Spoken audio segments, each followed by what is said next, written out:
Welcome, affiliated listeners, to a special episode. These used to not be special episodes, but we are going to be, it's not really a solo podcast, but today it is Thomas and I. Yeah, it's going to be Thomas and I, but just Thomas and I, not just the special privilege of us talking together with microphones in front of our face, which is much better than when they're not there. So, today we're actually going to be handling your questions. So we always ask, hey, if you have questions, things you want to talk about, please email us at affiliated@clickbank.com. Is that the actual email, Thomas? I feel like I say it wrong all the time. No, okay, it is. Right, okay, yeah. Good. Finally, fifth time's a charm. Affiliated@clickbank.com. So the emails that you sent us, as well as we gathered some responses from our really amazing group in Spark, a Discord thread that we have, and Carol, our community manager, who is fantastic, makes great community, gathered some questions there. So we have real questions today from real people, you listeners, that are what you're looking for us to answer, and that's what we're going to jump in and do. So let's jump in and do it.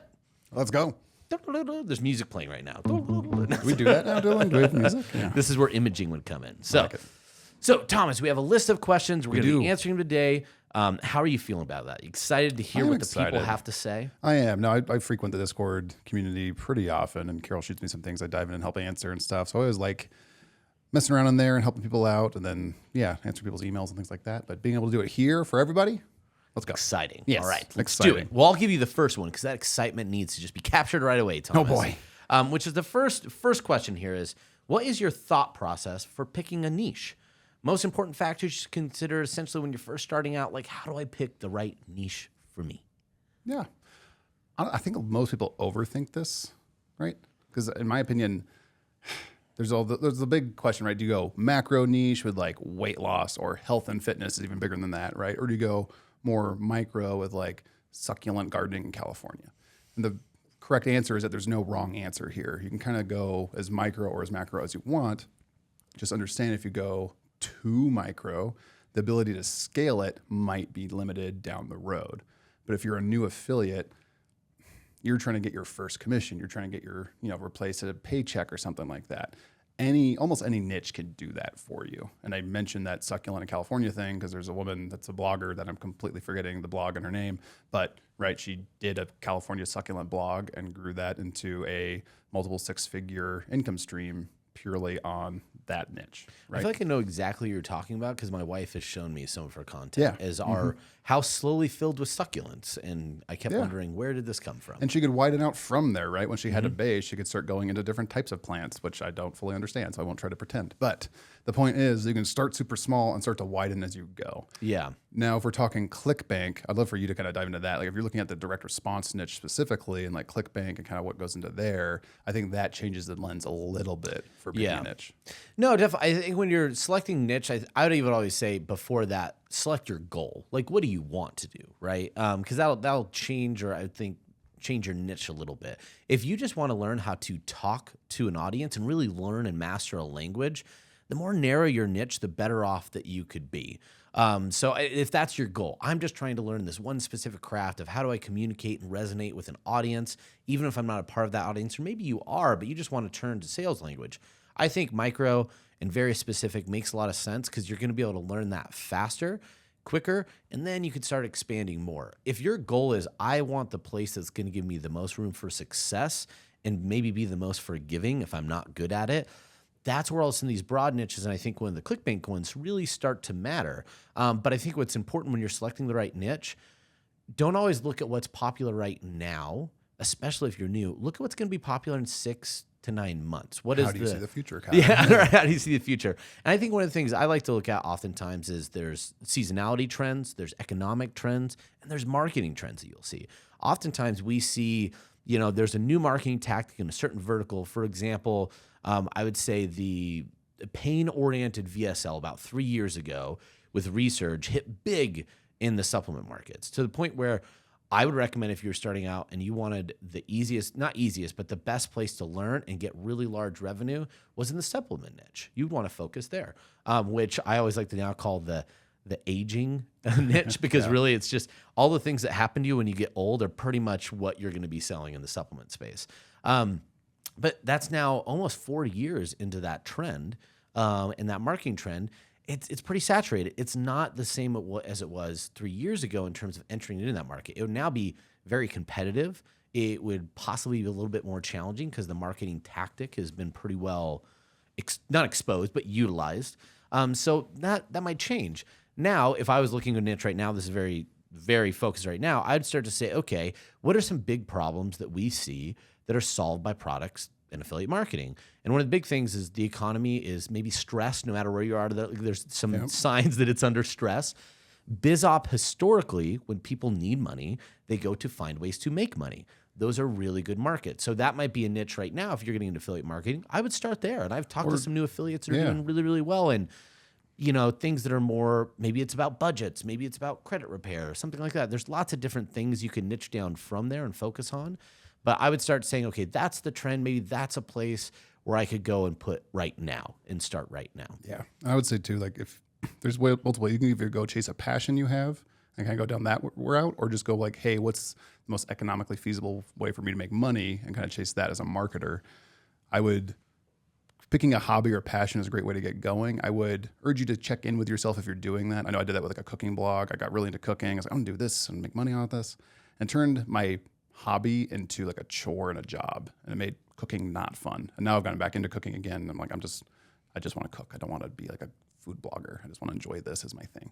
So be mindful of that. Other people love it, and they can turn it into it can be everything for them, which is great. But yeah, no, that's a really good suggestion. And that's why I always put like, know your goal before you know your niche. Because if your niche is like, I'm doing something I love and I'd like to share it with everybody. In fact, what you said in there that I think probably made it too hard is I want to make a lot of money off that. Right. Yeah. And like, if you're turning your passion to like, I wonder if I can make money doing this, it's probably not going to turn out well for you. I think it's better if I just want to share what I'm doing with everybody, and then you just grow it from there. That's a very different place. And lots of people that are very passionate, like in a niche that they created content or did something with, they almost like later went, oh, I should probably try to make money off this, right? So yeah, it could be very stressful at times and take away some of that joy. So, but yeah, know your goal before you know your niche, and I think you'll be pretty good. So let's move on to question number 2. Do you want to ask that? And I could take the lead on that one, Thomas? So when you're looking at, so you've picked a niche, now you need to pick a strategy for actually being an affiliate and generating traffic and revenue. What are the most important factors you could consider when you're picking a strategy for affiliate marketing? Yeah, and I will say that's a great question. I love that people are like, how do I pick the right strategy for me? There's a lot of factors that go into that, and we cover that in some other videos, so I'll kind of be relatively brief. I think one of the things that I would really look at when you're looking at a strategy, 2 things. First, know yourself, right?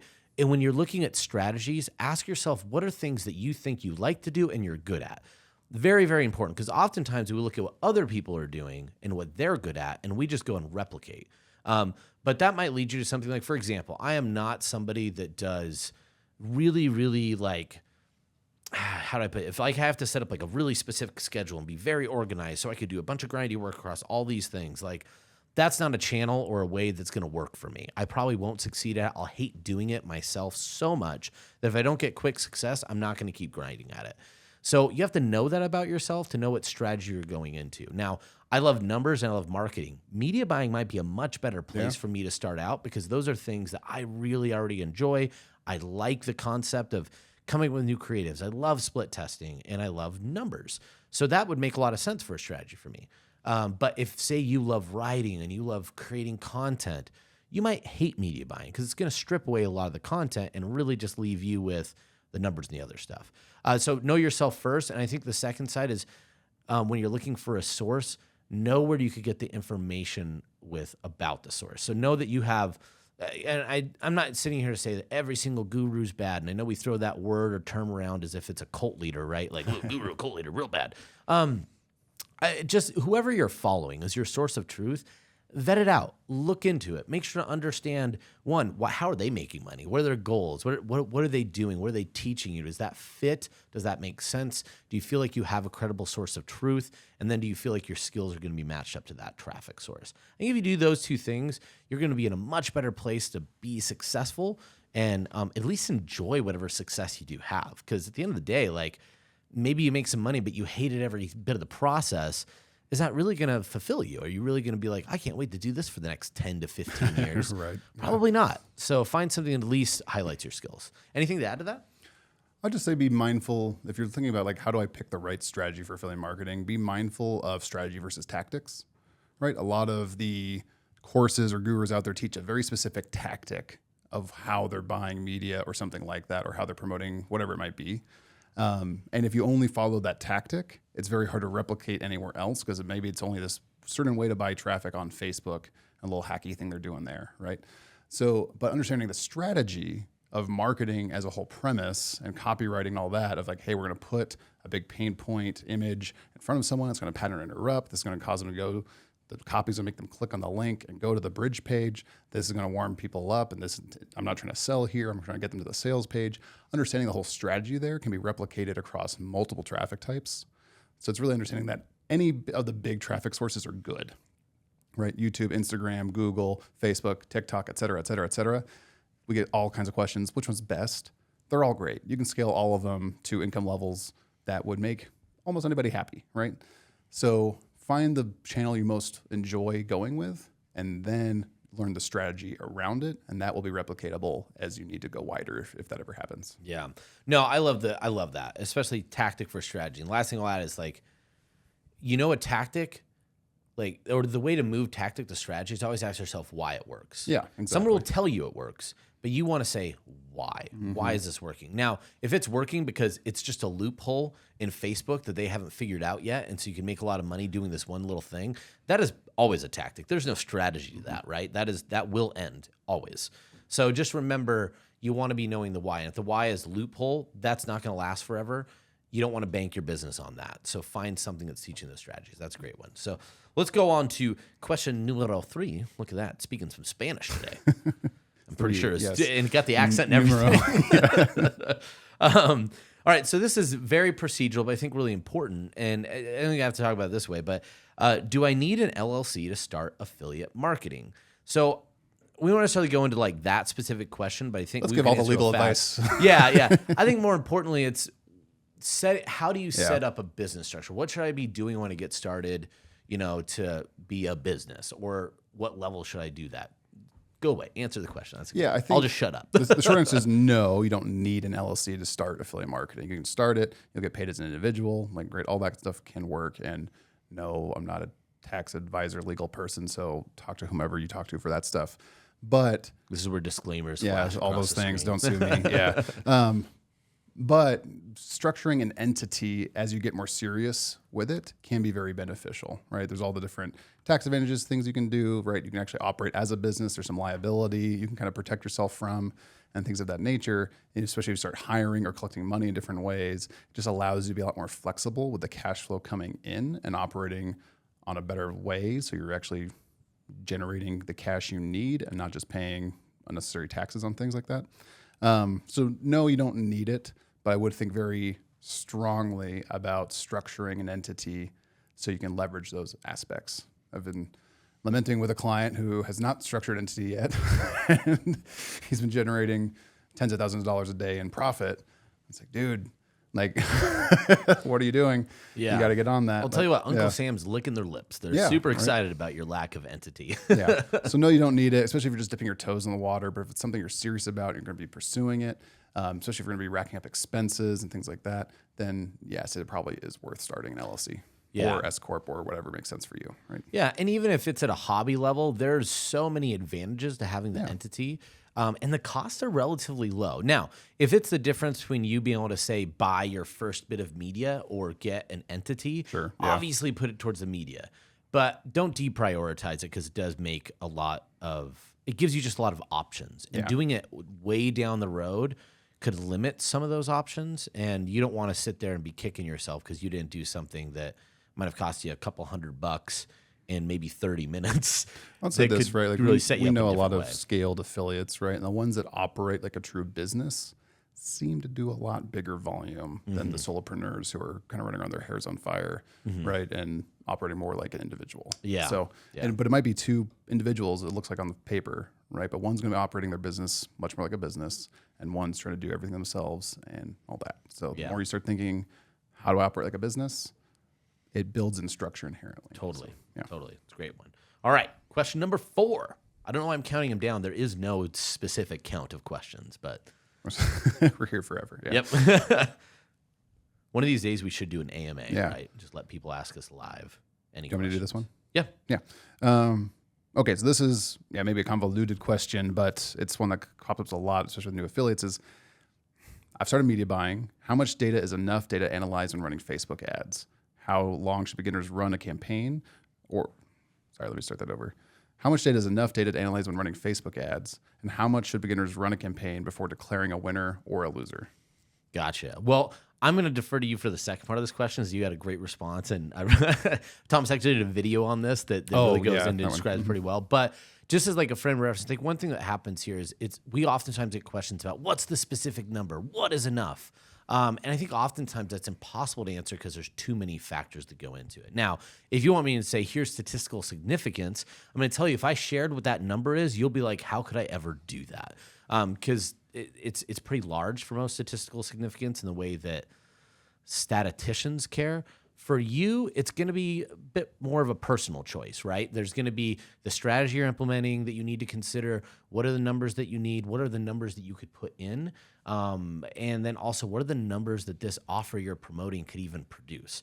So with that, you had a really good way to break it down. I don't want to steal your awesome answer, so I'll just send it back to you to kind of walk people through how you kind of go about thinking about the answer to that question or how to answer that. Well, I'd plug another episode we did with Isaac Kevelson, which he talked about running, like if you only had $1,000 or $1,500, how would you run? He had some great answers around like pausing campaigns, stopping campaigns, when to keep them running, things like that. How I like to look at how long should you run a campaign, like a new campaign you're testing, is really looking at the data and what the data tells you. So we know like ClickBank will tell you the average commission you can expect to earn here. Doesn't mean if you're on rev share that you're going to earn that every time, but on average, maybe I earn $120 or something. So it's like, okay, I'm going to make $120 per sale on this offer. And I know these offers because ClickBank tells me in the top offers blogs and the videos that it's converting around 0.8 to 1.3%. Let's say 1%, right? But I'm a new affiliate, okay? So my conversion rate's probably going to be lower because I don't know how to get the right audience or get the right traffic or warm them up correctly. So it might convert at 0.5 or worse % for me.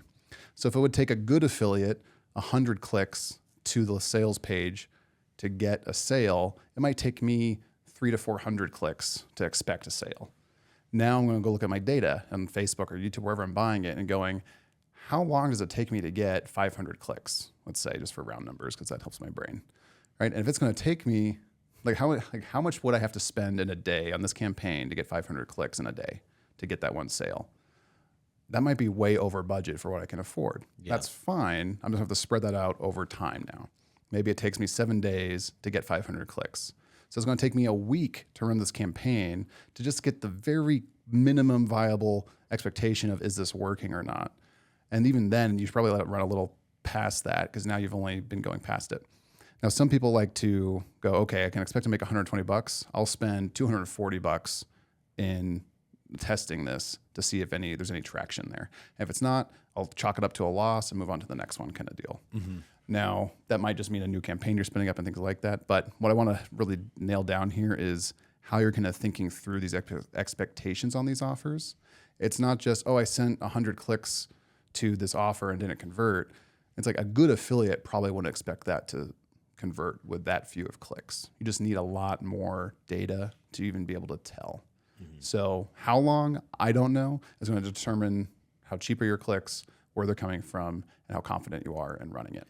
Yeah, but I love the way you break it down because then it does become, again, a little bit of self-awareness is required. Yeah. This seems to be a key to all affiliate marketing. Be self-aware, right? But especially when you're early on, like you have to know, what can I spend?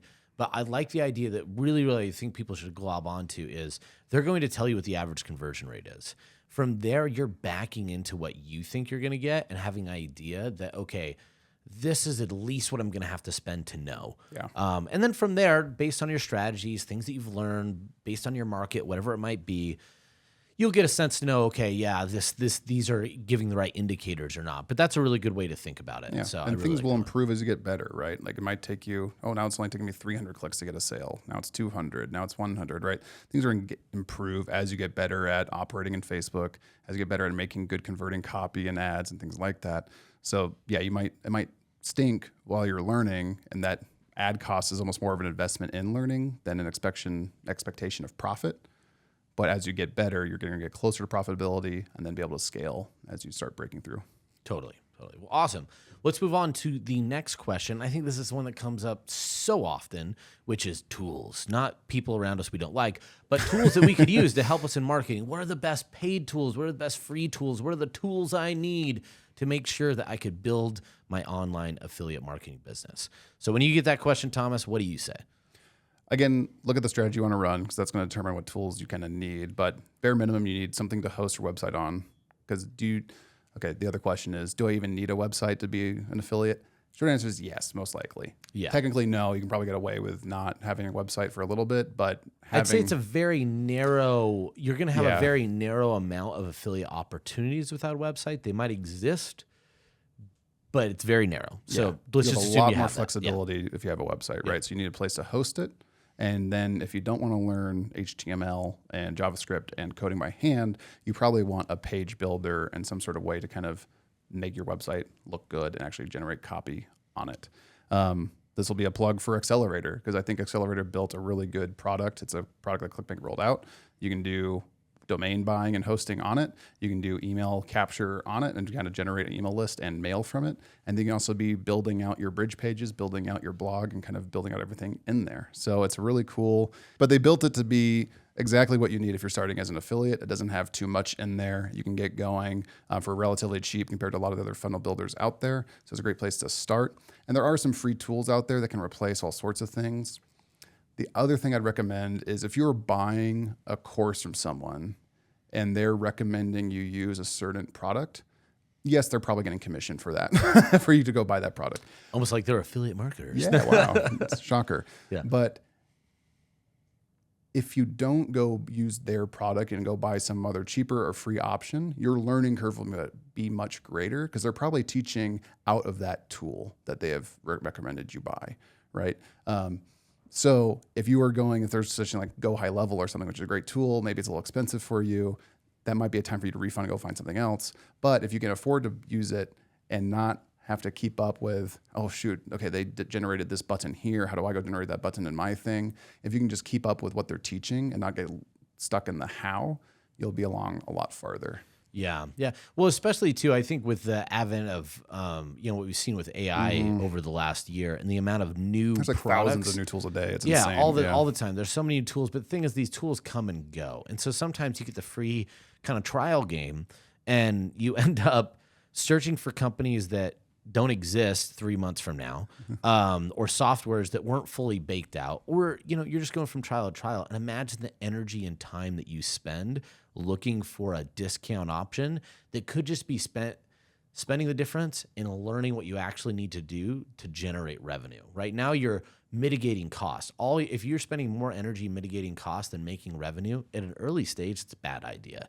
That's something you could do later when you have more time, or other individuals that could do it for you, and you come from a much better space. So I would say always put the efforts towards energy first. And then the other thing I would tell you too is be leery of getting too many tools when you get started. Like you said, a big thing, hey, web builder, something that's going to do most of the stuff, something that's supported in a course that I have.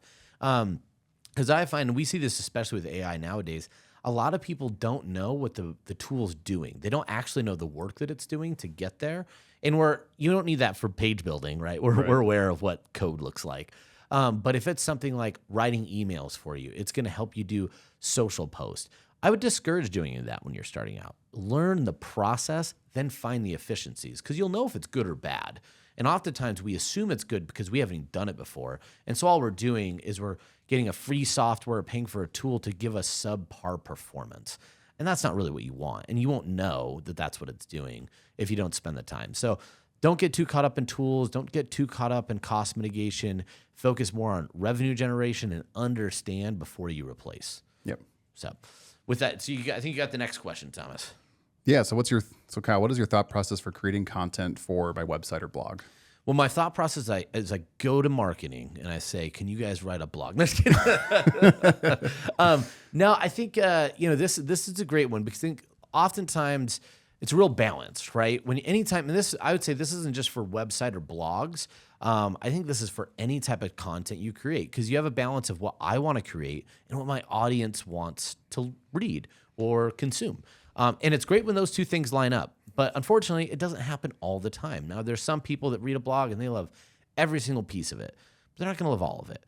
And at the end of the day, you need to get popular content that people are talking about. So the best thing I would do is you need to kind of come up with a ratio of what I would call viral content to what I want to create content. So if you're in growth mode, I would say 2-to-1. 2 pieces of content that are built off other viral conversations that everyone's having, and we'll go into what those are in a second. And then 1 that's just what you want to write. And I will tell you, when I was writing stuff, my problem is I only lived in the 1. And it's soul crushing because you never feel like you have success. You're writing things that you personally care about and maybe it kind of resonates, but then like 1 doesn't. And all of a sudden you're like insecure because like no one likes me. No one likes anything I have to say. And it's really just that you're not in the channel of the conversation yet.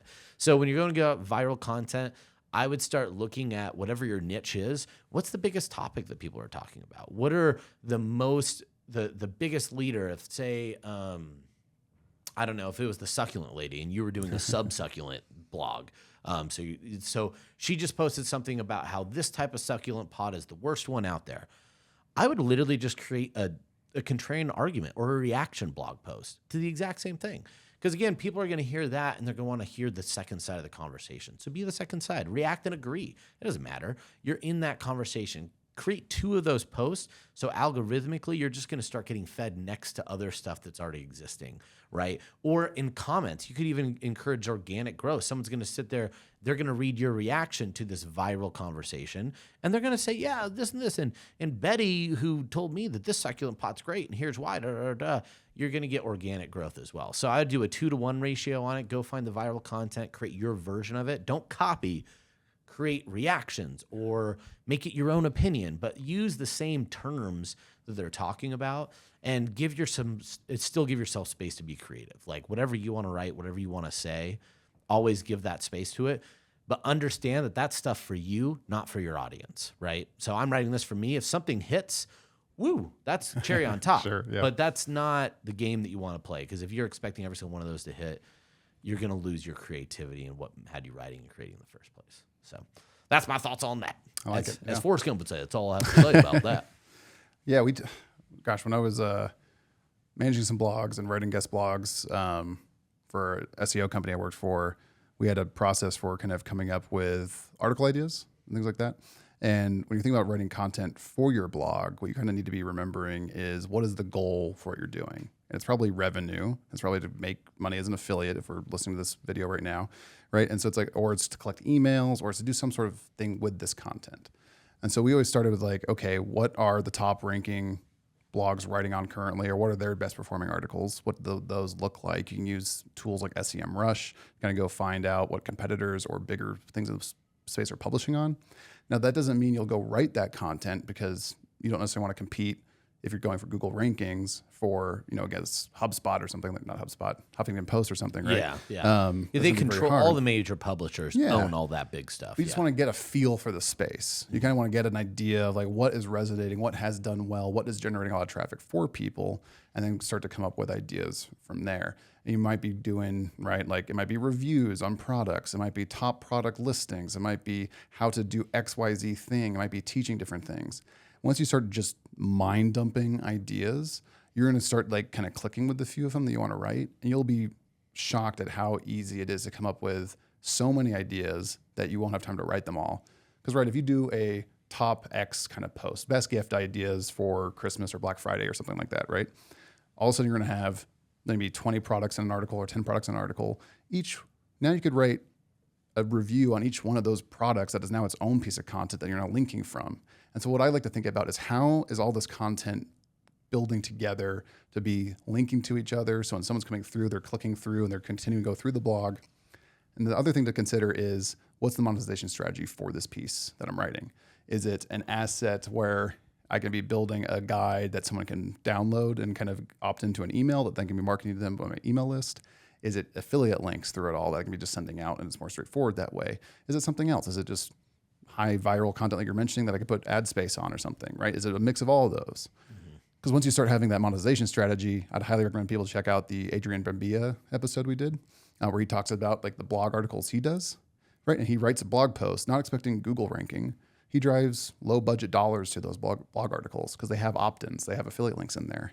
He might just spend $5 a day on, and that might just be enough to kind of keep it break even, but he's collecting emails off that blog now. Yeah. Or he's collecting a bit of affiliate revenue off that blog now. And he just does that across all of his content because it's all monetized. Yeah. Yeah. So, no, I mean, and that's where it's always hard to answer a question like that because it's like, you're right. You have to know what you're doing it for. Yeah. Because that changes the strategy when you go. But that's really awesome and great episode. I was even say another good example would be had the episode with was it Guy? Oh my gosh, I'm forgetting names. Well, I have to find it. We'll link it in the show notes when I remember what it is. But similar thing where they create viral. They just create viral blog content and they use it to drive an arbitrage to other companies' websites. So like the idea that they're invested in how do you do viral content, and then they post that on Facebook, and they run ads behind it to push it up there. But lots of different strategies. I think again, it just comes down to what's your goal. Look at what's going, popular, and then do your own. End of the day, right? The thought process is how do I make valuable content that people want to consume? One last thing I was going to say in here, I know a lot of people would just say just use AI in this, and again, I think AI is a great source for ideating. But I just want to mention this again: do it manually first. Know your own process. Know what works for you, and then bring in AI. This is one of these mistakes I see a lot of people making. They're jumping to AI before they ever did a process themselves the first time. You'll be much less understanding of your outputs if you haven't done it yourself first. Yeah. So just a cautionary tale out there. So also to a lot of the success stories you see people like, I saw one on LinkedIn just today, like, oh my gosh, here's a client site we built with only AI generated content, no editing, and it's up to like hundreds of thousands of impressions a month kind of thing. Mm-hmm. So that's cool. They're also an agency that's done it manually for clients for years, right? Yeah, yeah. So we won't go too much into that, but just to tell you, like, it's good to do it first yourself. Like, do it manually from point A to point B, maybe even a couple times until you feel comfortable, and then those AI tools are amazing. I will not sit there and say that they can't be very useful. I've used them many, many times. It's how I write most of my out-of-office emails now when I'm just too lazy, so at least components of it. So it could definitely help. But let's go on. So next question now. I think that's yours, right? Yeah. So this is could be a weedy one here. So Kyle, how do you properly set up a ClickBank account so that I don't get instantly disabled or suspended after managing to sign up? That is, so I put it this way. I think it's a big challenge, and I always like to tell people why do we do this, right? Like what's even the purpose behind it? So for ClickBank, like there's a lot of different factors. We can't share everything, but one of the big ones, we want to make sure we have top quality of affiliates coming on. And where we assume most people have good intentions, there are people in the affiliate marketing space that don't have good intentions, are just looking to do fraudulent things. So we're always trying to vet against that. And there's a lot of things we look at to do that. The other piece too is there are certain areas that as a US-based company, we have to be very careful of where we're sending money to and what kind of individuals are sending money to. All that being said, that's why we test and look for a lot of factors. And sometimes you might find your account getting, suspended or closed, disabled, and wondering why. Biggest thing I'd tell you, accuracy matters the most. Just be prepared to put in all the right information. For the details you're putting in on the sign up. Yeah. When you're putting in there, make sure that it's really good. Make sure you're not on a VPN. Like, just make sure you're as accurate and honest as possible. And then if you get in a situation where it is banned or disabled, reach out to our risk team. Now, it might take a while to get back to you. If we have high volume, they will get back to you. They're going to give you information, exactly what you need to know. And if you do happen to know a ClickBank rep, feel free to reach out. They'll help you as well. Not to say that we're going to guarantee that everyone's going to account. Sometimes you just won't be able to, and that's okay. There's other places to go. There's other ways that you could do things. It's not like everyone in the world has to be a ClickBank client. Sometimes I think that would be great, but it's not a reality. So I would say the most important thing, if you're in that space, just give all the most accurate information you can. Reach out to the risk team. If the answer is still just going to be no, I'm sorry, move on. Things might change in the future. Try again later. So not always the funnest thing. I feel like we're just bringing it down. So but that's really the reality of it, right? Yeah. If you're getting asked for more documents or details from the risk team, if you open a ticket and they're asking for something like that, I just say make sure that you're submitting high quality images, right? And that you're putting your best foot forward so they can actually review and hopefully approve quickly. Yep. And as Yo Gabba Gab would say, keep trying. Don't give up. Never give up. No Yo Gabba Gabba fans. If I sang it, you'd probably understand it. Keep trying. No. Is this like a show or a sports Yeah, card? man. Okay, It was a yeah. kid's show. Oh, okay. I feel like with the second one coming along, you should probably at least get It's like Yo Fraggle Gabba Rockish. Gabba. Is it like? I really don't want to explain Yo Gabba Gabba, but it's really cool. It's cool. I'll It's take your cool. word for it, YouTube yeah. it. It's Okay. good. All right. So now I have not our final question. We have 2 left. But this is a great one, as you mentioned before.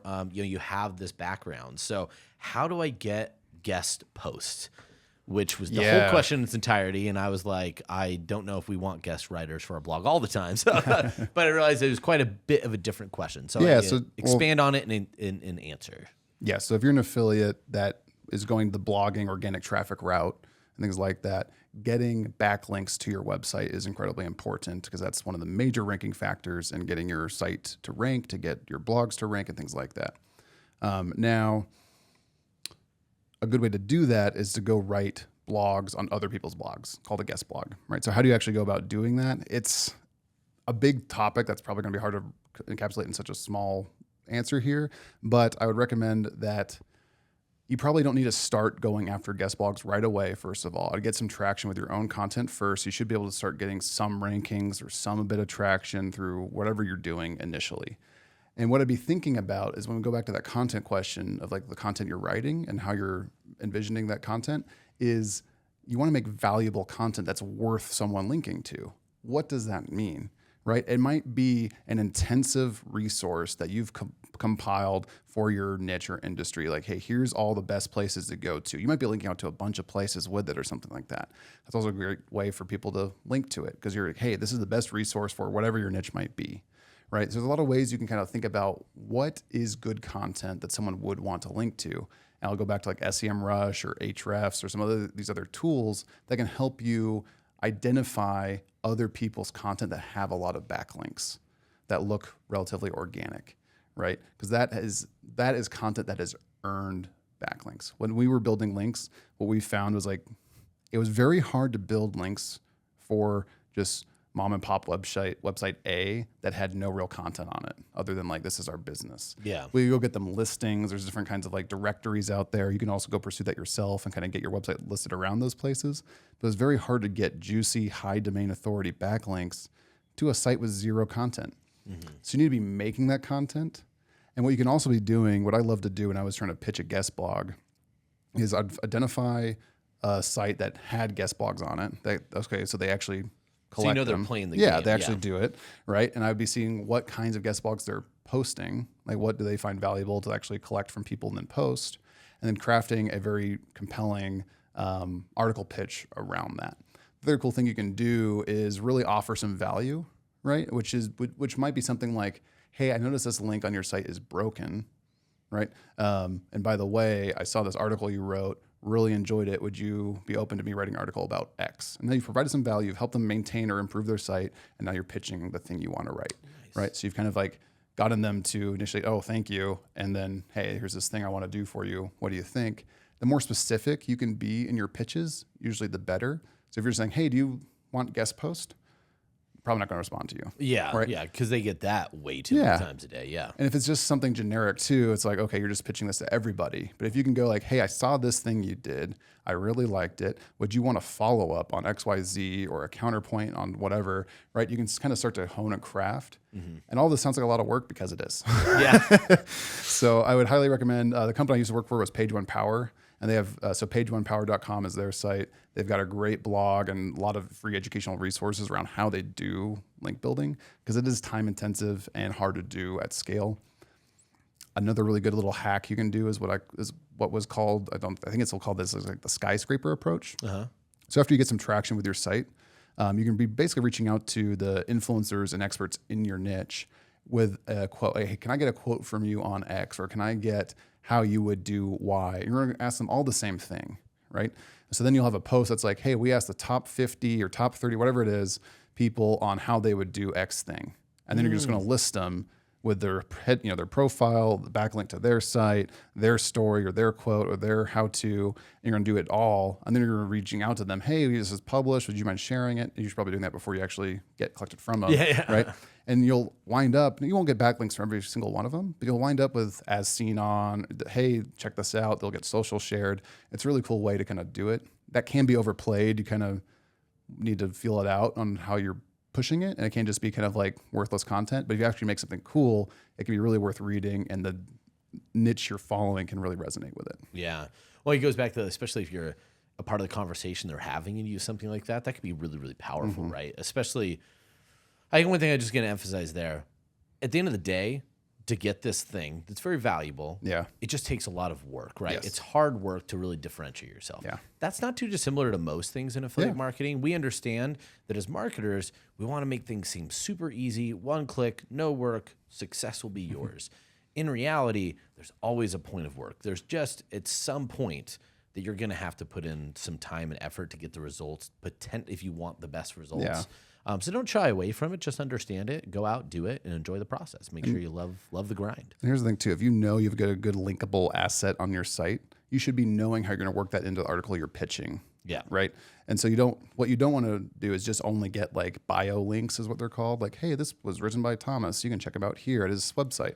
Yeah. Right. What you want to be able to do is like work an actual link into the article you're writing that's contextual and boosting the content you want to lift on your site. And you're adding value with that link to your site too. Yeah. And you're probably going to be including other links through that article to other people too, because you want it to look organic, that you're actually writing useful content. If you're writing useful content, that'll happen organically. Yeah, So, for yeah. sure. For sure. Well, fantastic. That's a great one. So I think we have one more question left. And then we're going to cut it off until we do the AMA live that I'm now saying we're going to do, but we've never planned for any of it. So yeah, sounds great. So Kyle, how would you pick a winning offer to promote?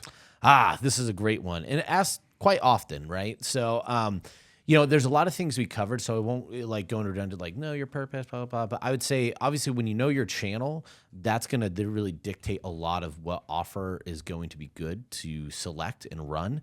But that being said, this is going to be a shameless plug for ClickBank. Go to the marketplace. We have designed the marketplace to algorithmically, unbiasedly tell you what offers are doing well in whatever niche you're deciding to promote. Some ways to think about it a little bit differently, though, is sometimes the top offers aren't the ones that you should start with. So maybe it's 1, 2, 3. That means that they have the most affiliates promoting it the most amount of times, meaning that offer might also, maybe it's converting really, really well. You might also be hitting max saturation with that offer. There is a 30-day delay on these numbers. It's over a rolling 30, not delay, but it's a 30-day. It's a rolling 30 days. So what might be at the top might have been there a while. I think marketplace is 12 weeks, I think. Yeah. It stays for 12. I thought it was a 30-day evaluation period. Maybe it's 12 weeks. Yeah. Well, it's some period of time that is rolling and moving. But what that means is some of the data you're looking at, it's not that it's stale, but a great offer could be on the downside and you wouldn't know necessarily. So I'd recommend it for people if you're wanting to find some new offers that are on the rise. Evaluate the marketplace every single day. Take screenshots and see what's moving up. Well, you can also filter by new now too. Yeah, new there's offer, new as well. Yeah, which is going to be low gravity, but it'll show you the new offers getting listed. Yep. Yeah. And you could see what ones are starting to move. What ones are either launched with gravity. So if you see a new offer that already has gravity, that most likely means that they were testing it with either a small group of affiliates or internally. So that's also a good indicator that offer is going to do well, because it went through testing and now it's live. Yeah. So that tends to mean that there's some proof that it works. Things that are moving up. So I always look at, depending on what vertical you're in, how deep it goes. But look at your 2 and 3s. What are the things that seem to be coming up that are moving and changing? Or maybe they're a little bit more niche or traffic specific. So maybe they're not on page 1, but they're still really good offers. So in terms of like, some of this is going to be knowing your traffic source, knowing what works, and this looking at the sales pages and saying this looks like it works. It's high enough in gravity that I think that it's worth a shot. But those are just some general tactics. Like I think we have some other videos in the past, or I know I've done other things that go into this more in depth. But I would tell you in general, use the marketplace. It's going to tell you what's working. Look for new offers that are on the rise, especially if they launch with gravity. That's a great sign. But more importantly, even if they're already there, if you're seeing movement up, like when you see an offer go from page 2 to page 1, that is a fantastic time to jump on to that offer, or from page 2 to 3, depending on your vertical. If it's in supplements, for example, sometimes page 4 to 3 is a really good time to pick up an offer. So it really depends on what vertical you're in. Yeah. Anything to add to that before we send the people off? I just say if you're looking at like how to pick a winning offer to promote, I'd be considering. I wouldn't honestly be looking at the gravity score too much. Like I'd be using it as a metric that's helpful to know. But if it looks like a good fit for your audience, the average conversions look like enough to pay you for what you need them to pay you, I would give it a shot, right? Like I think people almost, especially new affiliates, they almost get too hung up like, oh, this gravity's higher than this one, or this one dropped a little bit. It's like, unless you're talking about the 1, 2, 3 in the marketplace kind of thing, it probably doesn't matter a whole lot. And you can be testing it and running with it. So I wouldn't get too hung up on the gravity score. And that's why I think it's more movement. Marketplace movement is where you could catch things riding. But yeah, you're right. If all the boxes are checked and it fits for what you're trying to do, that's the right offer to pick and go with. Yeah, you'll know your audience, and it just takes testing to figure that out. And outside of ClickBank, right, if you're looking at offers in the space, right, be considering how are they tracking, how are they paying fast enough for you to handle, right? Can you actually recoup your ad spend quickly enough with however they're doing that? Like, is it going to be a headache to collect payments from and things like that, right? Like, it might be a really good offer, but their economics or their structure of handling affiliates might be poor, right? Yeah. So we need to be kind of considering that if it's an in-house offer somewhere. It could be really good. There's some great people that operate some big scale with in-house affiliate programs, so it could be good, but it's just some added overhead to you, the affiliate, to figure all that out. Yeah, if you're a media buyer and they pay out on a net 45, that might be a really rough situation for you because you have to wait so long. So yeah, you're totally right. Know those terms and feel comfortable and confident with it. Well, awesome. I really love doing the questions from the people, and I think it's something we'll definitely do more in the future. Again, Carol, thanks so much for let us thank you directly. Thank you so much for getting those questions for us, and for the users that send in questions too via email. We really appreciate it. Hopefully you feel excited that your question got answered and ready to go out and roll. And for all those that want their burning question to be answered, please either join Spark, ask them in the Discord thread, tell Carol, I want Thomas and Kyle to answer this, or just email us directly at affiliated@clickbank.com. We read these emails. We're going to address them, comment them, and who knows, you might have your question answered on the next time that we do this segment, whenever that is. So until next time, hopefully you're safe out there. Please rate, review, like, subscribe, all the things that we tell you to do, smashing buttons everywhere that make us happy and continue to produce content for you. And what do we tell the people, Thomas? Happy scaling. Beautiful. See you guys.